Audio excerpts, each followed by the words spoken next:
In an 82 game season, you are bound to have clumsy games, to have games in which you are not playing your best, games in which, well, you probably shouldn't be victorious. But sometimes in an 82 game season, that happens when you're on an 8 game heater and can't find a way to lose, even if you do your best to try and lose the hockey game.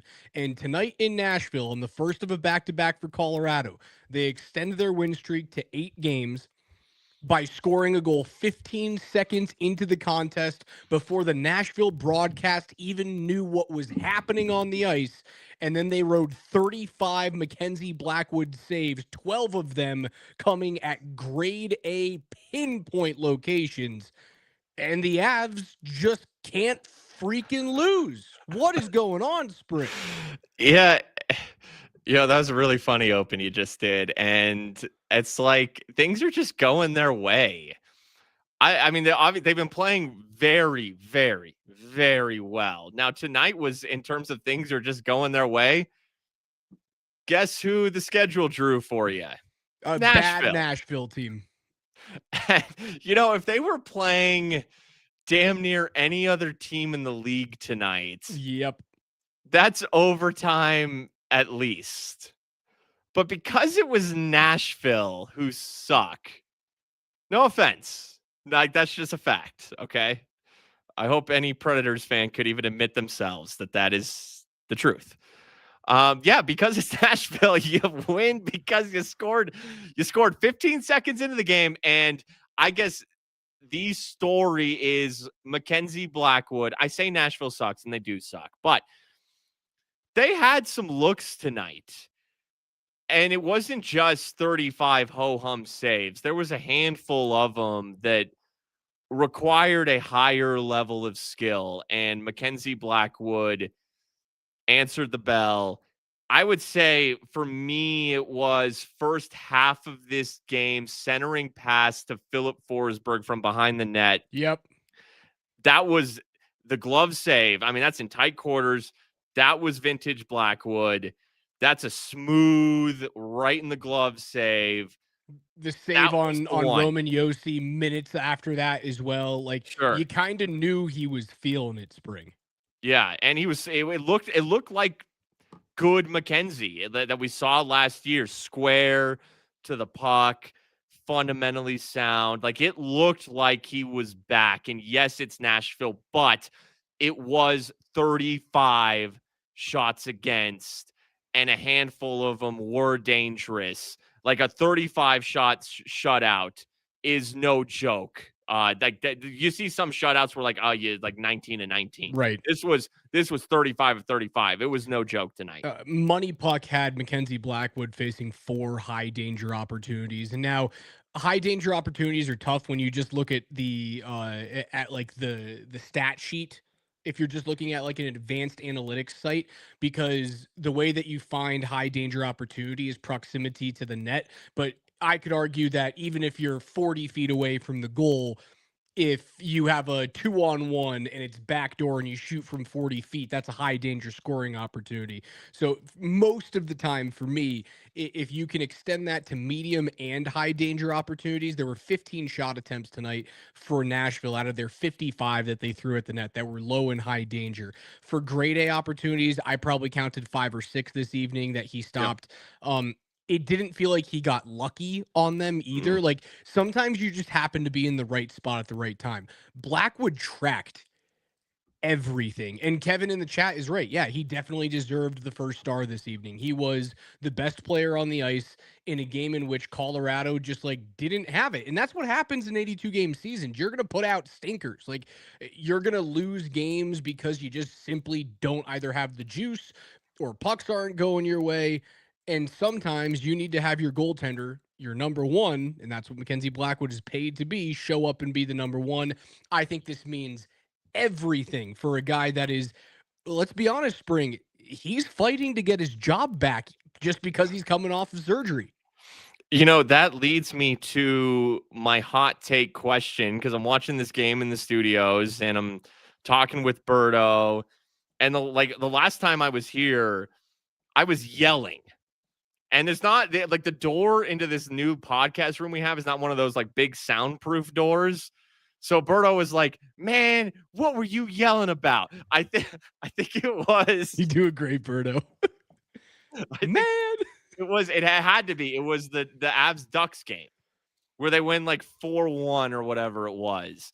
And he's like, "What could you possibly have been yelling about?" Well, I was yelling about Landeskog should have been the first star of the game.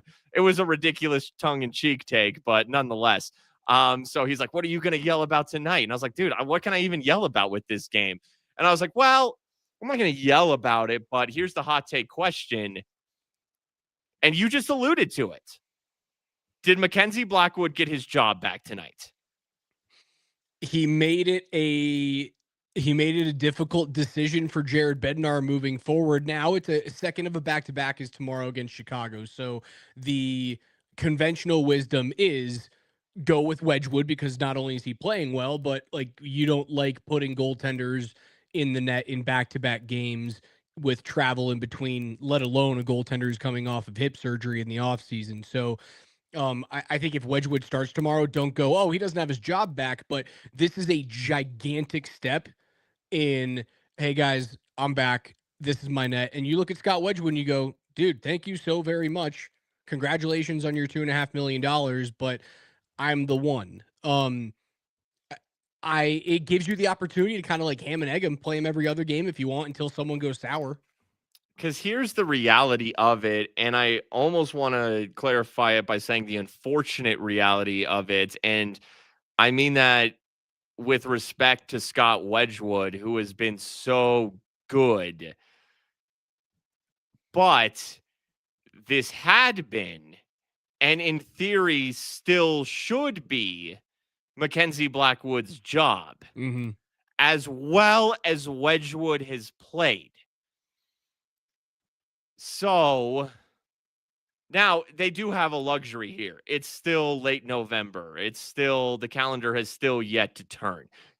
As we talked about last show, you are in no rush with anybody or anything.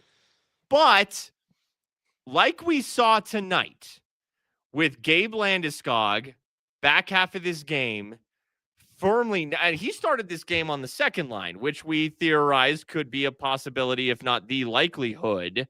Turns out it was the case. Not only, so he starts the game on the second line, back half of this game, he's firmly top line. Gabe Landeskog's firmly top line in the back half of this game. And that was nothing that they had to rush. It was inevitable. And it came tonight. Who knows if it sticks? Because again, they're in no rush. But make no mistake about it. That's the goal. That's the idea. Is that, and he was back on power play 1 tonight. Like that's where they want him. That's where he will be. They were in no rush. They're still in no rush. But we saw it tonight. Same principle applies with Mackenzie Blackwood. He's the one. If they, and I say if, that's fucking stupid, when they make the playoffs. Blackwood's your starter. It'd be like impossible for them to miss the playoffs at this point. It would be like the Broncos missing the playoffs is what this Avs team feels like through 21 games. Like again, they tried to lose the hockey game tonight almost from Jump Street. Yes. Yeah. No. That again, you said it. You were spot on, man. Like it's an 82 game season, but no, Blackwood's, that's the plan. That's the idea. Is even if, let's say this is a world where Mackenzie Blackwood is, it takes through April for him to, doesn't matter. By game 1 of the playoffs, Mackenzie Blackwood is your starter in net. Yeah. He has the higher ceiling. Wedgwood is proving that he is likely the best backup in the league right now with a claim to, hey, I could start for a few teams, but he wants to be here. He likes being here. And I think the ability to continue playing both goalies during the regular season will behoove you as the time the playoffs roll around. Like you won't have to worry about, the Connor Hellebuck problem in Winnipeg, and Hellebuck is now out for the next 6 weeks as he undergoes microscopic surgery for Winnipeg. But what's happened to the Jets the past few years? Hellebuck plays like 65 games and then he peters out in the playoffs.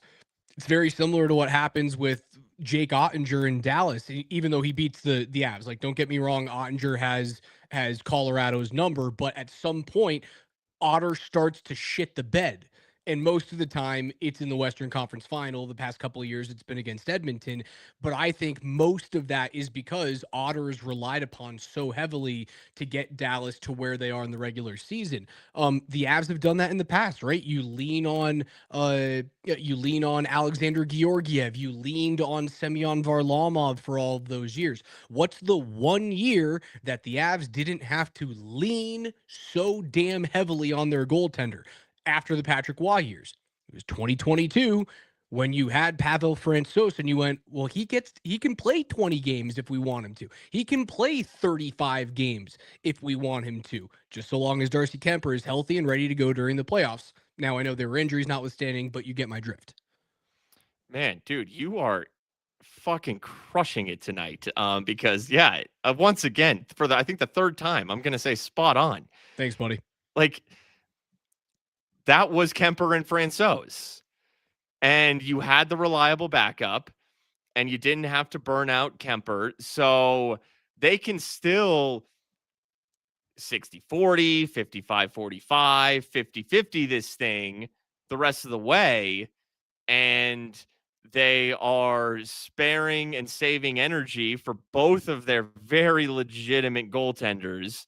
And really, though, you are saving that energy and those legs and that and all of the movement and everything that comes along. It's why goaltenders don't play on back-to-backs for Blackwood. You're saving it for Blackwood, and that's Yep. where Wedgwood, for the playoffs. And that's where Wedgwood comes into play. And then much like Darcy Kemper had to leave because he got poked in the eye and whatever it was in that Stanley Cup playoff run. I don't even think it was the poked in the eye. It was poked in the eye by Ryan Johansson against Nashville. Yes, and then Francouz comes in. Should you need to lean on Wedgwood in the playoffs, but you feel comfy. Yeah, you feel comfy. You feel comfy either way. Like, you feel comfy if there's an injury, and you also feel comfy that, like, if you have to break the glass in case of emergency, where like they're down 2-0, they lose 2 home games to start off a series, or they're down 3-1, and those losses are like very clearly on the goaltender.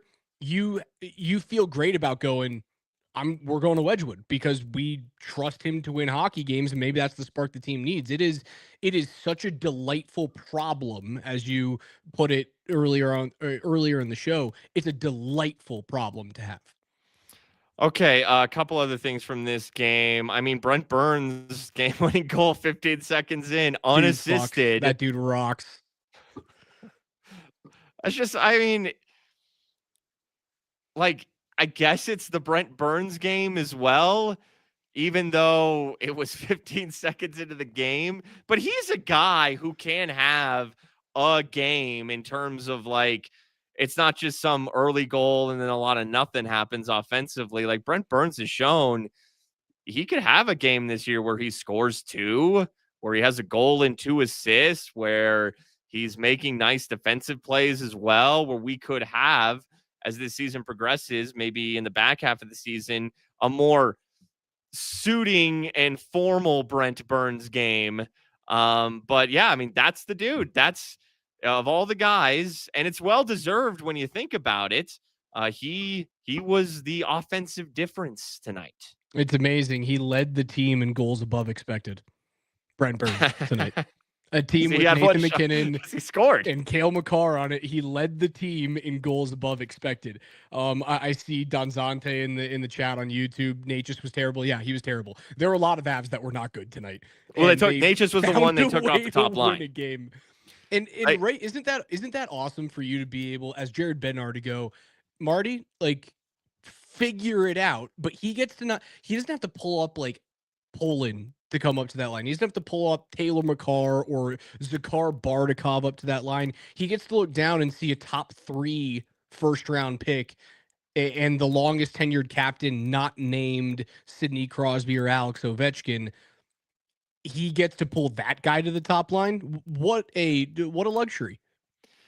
Yeah, Jared Bednar loves Gabe Landeskog. Like Jared Bednar knows that Landeskog was on the top line when, he began his coaching career through them winning a cup, and what an integral piece he is on the ice, and he respects the hell out of his leadership. Jared Bednar is going to give Gabe Landeskog every single opportunity, and it's kind of a safety net for him. He's just a player that he trusts. Even if Gabe isn't flying up and down the ice, and he's never quite been that player. He's just such a smart player, though, and those are the guys that Jared Bednar leans on. Now, I did notice back half of the third, they did go Natchez, McKinnon, Landeskog. They took Lehkonen off, but primarily it was Natchez down on the second line. And yeah, look, he's a streaky player. He's always been a streaky player. This has been the most consistent, best stretch of his career. He was a very good player with the Hurricanes, still streaky, was streaky in his stint back half of last season when he came over from Carolina with the Avs. But then he settled in and he was playing for a contract extension and he wants to win a cup. But guess what? He was going to have a stinker. And for that matter, I mean, you mentioned it. McKinnon and McCarr didn't have good nights either. Nope. But nobody's going to talk about that because they're Nathan McKinnon and they're Cale Makar. Yeah, a guy like Marty Natchez, you call out. You're not going to call out McKinnon or Makar. Right, because like a couple of days ago, as good as Marty Natchez has been, and he's third in the league in goals or something like that, and he's top 5 in points right now. He's been sensational for them, largely because he's being handcuffed to Nathan McKinnon, and who wouldn't be wonderful handcuffed to Nathan McKinnon. Marty's not going to have the games that Nate had a couple of evenings ago, where you just go, holy crap, that's your game. You just did whatever you wanted. There's going to be a few where he does some really special things, but you know what Nate's going to do in Chicago tomorrow? He's not going to look like a pile of crap. That's what separates. That's what he separates rarely has the back-to-back. greats. Yeah, that's what separates Hall of Famers from excellent elite hockey players. It's the ability to not string together bad performances and to consistently come out. And consistency doesn't mean every single night, right? For me, it means most nights, because doing it on 82 games a year is like nearly impossible. We're all human, even though I call professional athletes mutant versions of us, and that's what they are.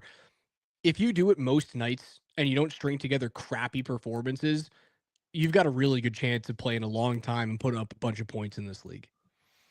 Let me bring up this comment here. Kamara, I'm glad you mentioned this. Not only a back-to-back games, Gabe, 18 plus minutes, and makes sense because of the Brindley injury and Gabe getting elevated and everything we've talked about. But Bardakov, and it's again, Brindley's out, so okay.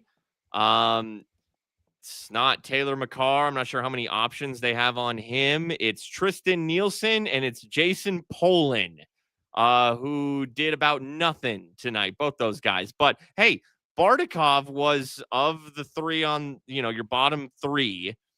He got 805 tonight, had a shot on goal. Zakhar Bardakov had a really nice kind of checking play against the end boards in the offensive zone or the far wall.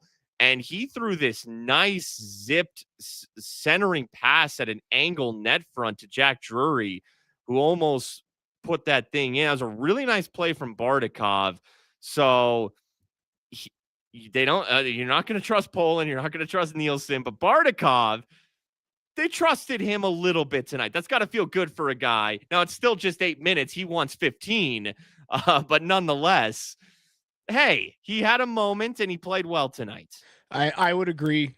He's a player that you guys know I like his motor. I like his ability just to like run his head through the wall.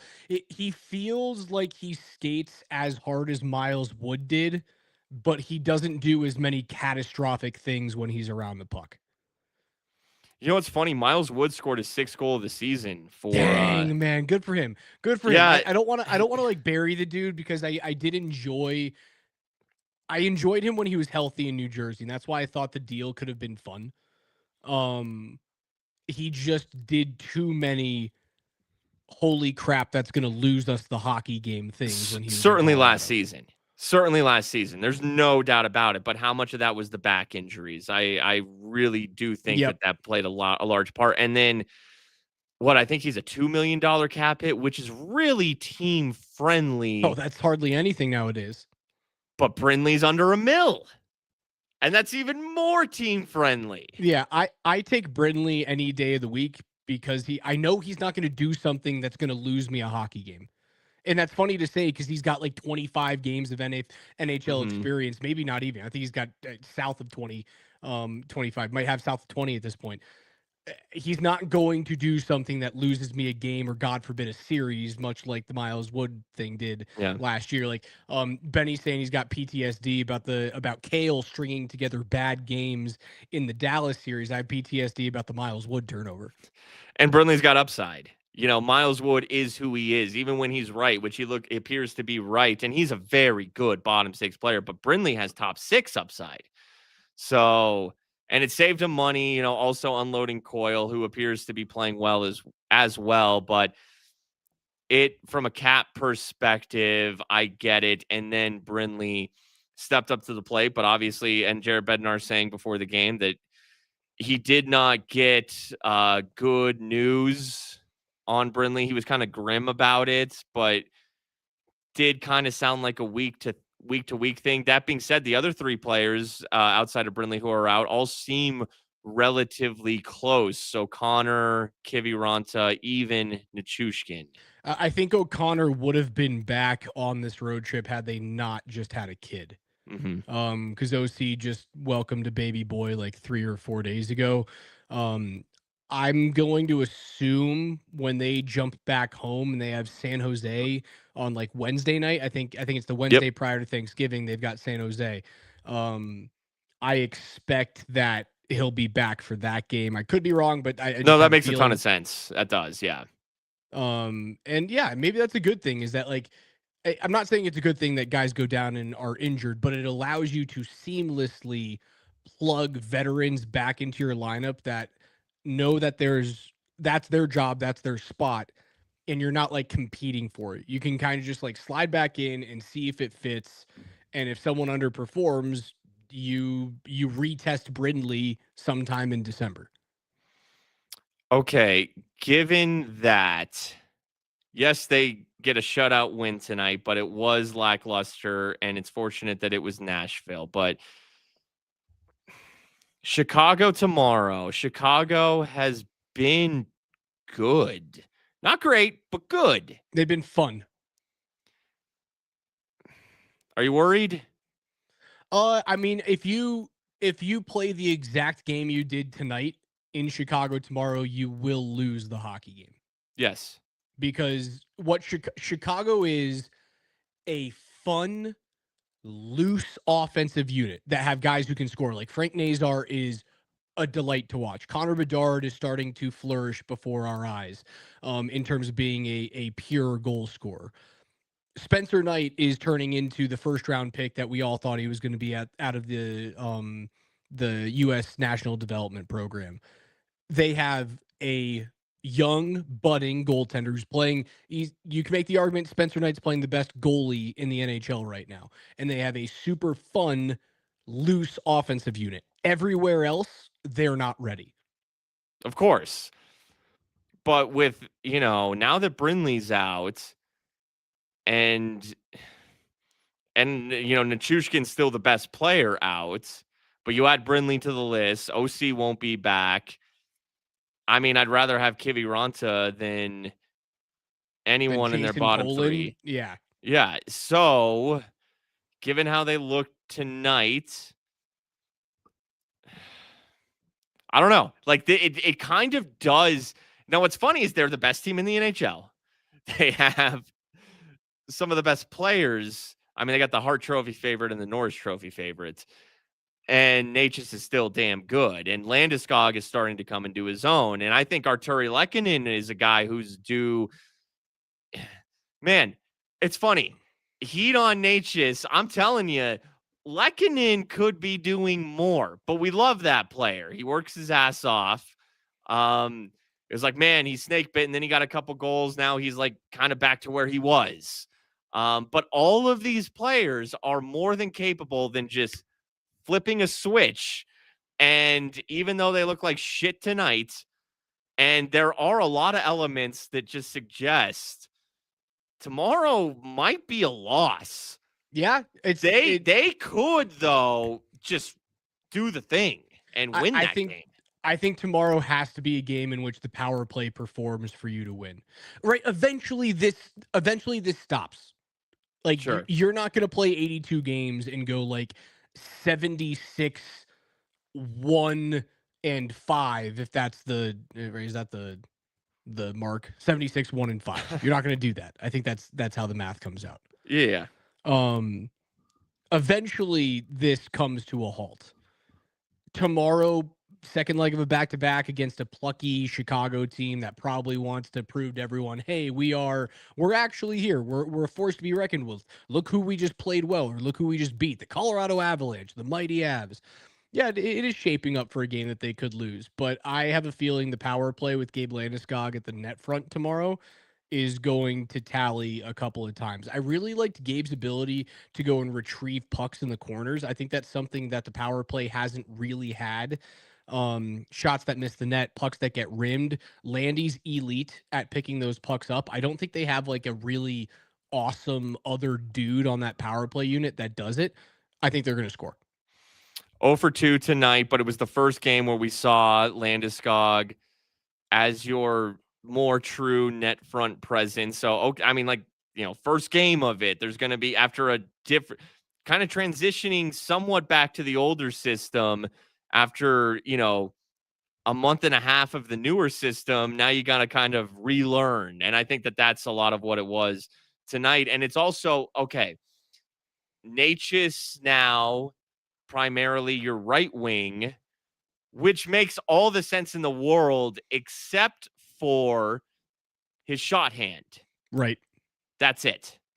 Like, I would love a left-handed shot on that side, but Natchez is too good. So that's just something that they have to figure out is the angles for Natchez as a right-handed shot on the right side. They tried to get Landy up there. I think Landy like attempted a one-timer. I don't know if it went wide or if it got blocked. It was early on that he tried that tonight and it didn't quite work. So maybe they're going to try and you use Natchez coming down his strong side where he comes super high and then gets like a flat pass from Kale instead of that angled one-timer pass that you see to a lefty there. So he gets to attack down ice with the puck to the outside of the dot line. Maybe that's how you use you use Natchez that way. And he comes down and he swaps spots with Landeskog, and then Landy's on that flank, and you go Natchez around the net to McKinnon, Makar, one-timer Landy. I suppose you could do that. I don't see Landeskog's one-timer as something that I'm like super juiced up about, but yeah. But he can surprised. float over there. He can. But you want him net front. That's where he Yeah. eats. And as you have said, his production, his goal scoring will go up if he's on power play 1 and he's tipping pucks in and he's vacuuming pucks via rebound. And you're also right. He's great at retrieving pucks in the corner, something that I think like McKinnon's done an underrated job at so far, but Landeskog is also elite at that. I mean, he's built for that power play 1 role. He just hasn't been there yet because he's coming back from an insane knee injury that kept him out 3 years. And then, I mean, maybe Scott Wedgwood can do what Blackwood did tonight. And maybe like Scott Wedgwood can fucking steal him the game. Could you imagine like Chicago puts up 28 shots and he stops 27 of them. The Avs come away with a 2-1 win in overtime. Like just these two guys just firing shots back and forth to each other. It's funny because the goaltending room is so friendly. Those two dudes love each other and the team loves both of those guys. Like they're cool goalies. They're not weird goalies. And when you get a cool goalie in a room, that's something special and you hang on to it. They just continue to roll, man. 15, 1-5, 35 points. They're 6 clear of Dallas right now. The Stars currently playing on the road in Calgary. The Flames have a 1-0 lead with 2 minutes to go in the second there. So hopefully Calgary can hold on. And man, okay. The Avs Stars, no, not the Avs Preds game was 1-0 at this point. Yes. The Stars are playing the role of the Nashville Predators tonight. And the Flames are playing the role of the Colorado Avalanche. And the Flames are the worst team in the league. And the Stars are the second best team in the league. And The the Avs are Flames the best team in the stink. league. And the Preds are the second worst team in the league. We are in this bizarro, like, Upside down, symbiosis flip here. flop. Yeah, it's bizarre, man. If the Flames can hold on for a win there, that'd be huge. Like, I'm just looking That'd be for a little bit of hilarious. separation, a little bit of separation between you and Dallas. Like, I want more payoff for how damn good, how historically good the Avs are right now. I need more payoff in terms of distance between me and the Stars. No, I do think that this is going to be a season where Dallas will play well, but they're just going to look at the standings every night and be like, what the fuck do we have to do? Like, we're winning some games. We're playing pretty well. Why is Colorado like kind of consistently outpacing us? But the funny, ironic part is it will still be Avstar's second round. I know, such a shame. That should be the West Final. It's nuts, man, that you are forced to do that. Again, it's how Nashville must have felt coming into tonight. Like they got their legs going. It's a divisional matchup. Colorado's probably taking this lightly. Oh, and look at what they did. I know they're throwing Mackenzie Blackwood. He's their one, but right now, is he their starter? We got the cold version of the Avs goaltending, and then he shows up and he stops 15 shots in the first period. Like, I'm sure you go back and Andrew Burnett's looking at his coaching staff and literally saying what you just said, like, what the hell do we have to do to beat these guys? That was also like that was their game. It was their and game. they couldn't even score. Oh man, it's sometimes you're too good to lose, and that's what they are right now. They're too good to lose. Yep, that's exactly what it was. All right, Spring, let's run through the scores around the NHL before we get out of here, and then we'll do a longer version of Between the Pipes tomorrow after the Avs take on the Chicago Blackhawks.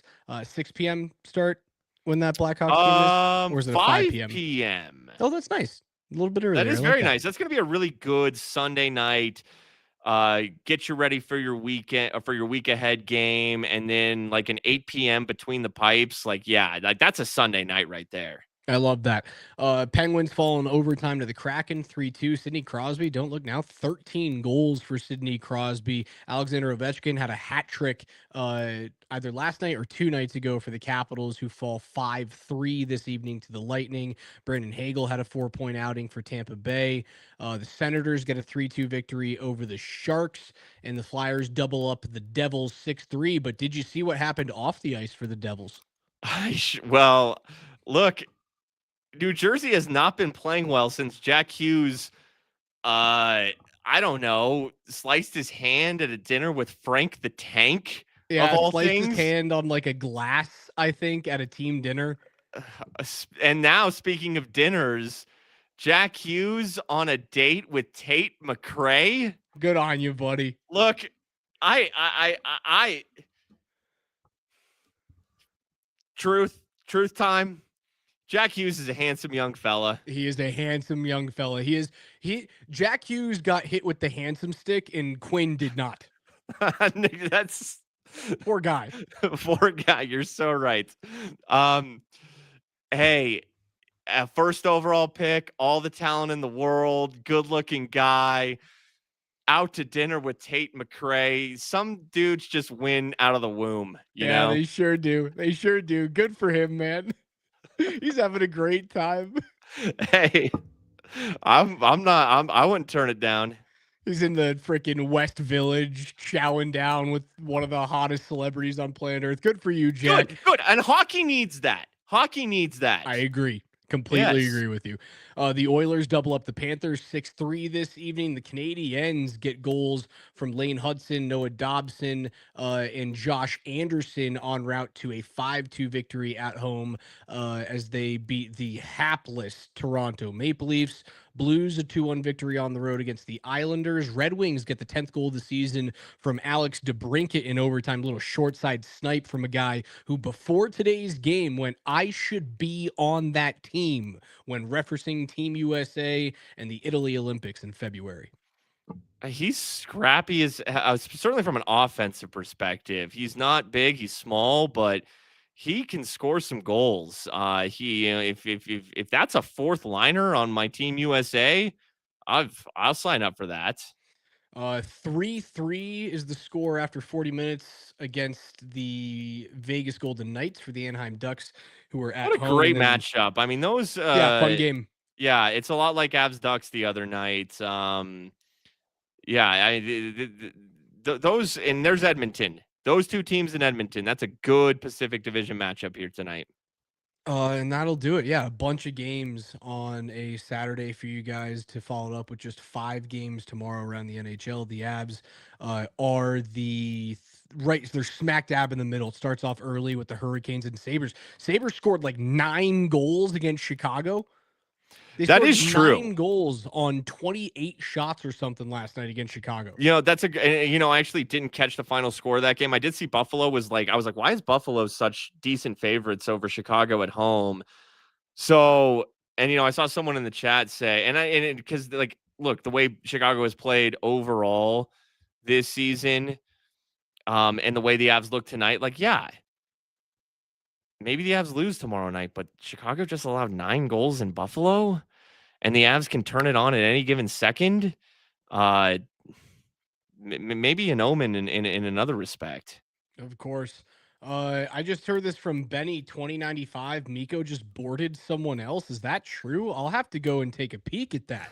Let's If see. Let that me is search true. Miko on Twitter real quick. If Miko Rantanen, because he didn't get Here we fined for that, he got go. fined for embellishment. Oh, okay. Same Go thing search this from real behind. quick.